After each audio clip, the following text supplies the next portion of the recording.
តែកូនតែបន្តិចក្រលេងថែមួយភ្លើវ៉ែនតាក្បៅត្រូវនឹងឲ្យស្បាខោប៉ៅទូធំជារៀងដោយឡែមានលុយអត់ឡើយក៏មកតែឃើញកូនភ្នែកវ៉ែនក្បៅឲ្យស្បាយសំបាយសម័យ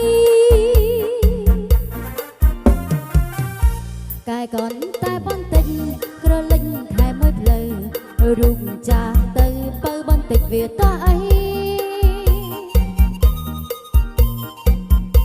ព្រោះរូបក៏កាយកូនថ្មីអត់លុយក៏ដែរក៏មកគេដល់មិនថ្មីរូបចាស់ឲ្យថ្មីក៏ឆាឆាយបន្តិចរឿងនេះអញ្ចឹងគឺវាយ៉ាងណាតែតួអញ្ចឹងអត់លុយគេមិនដឹងក៏អាវបាត់ណា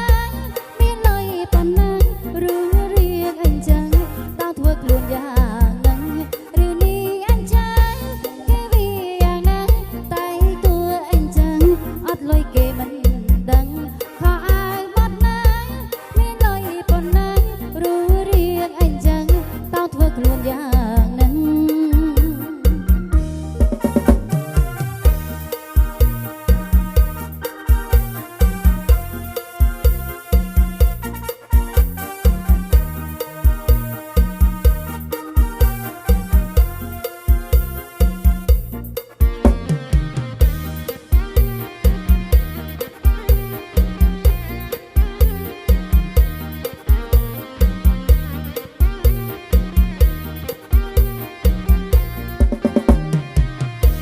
តែកូនតែបន្តិចក្រលេងថែមួយភ្លើវ៉ែនតាខ្មៅត្រូវនឹងឲ្យស្បាខោប៉ៅទូធំជារឿងដោយឡែ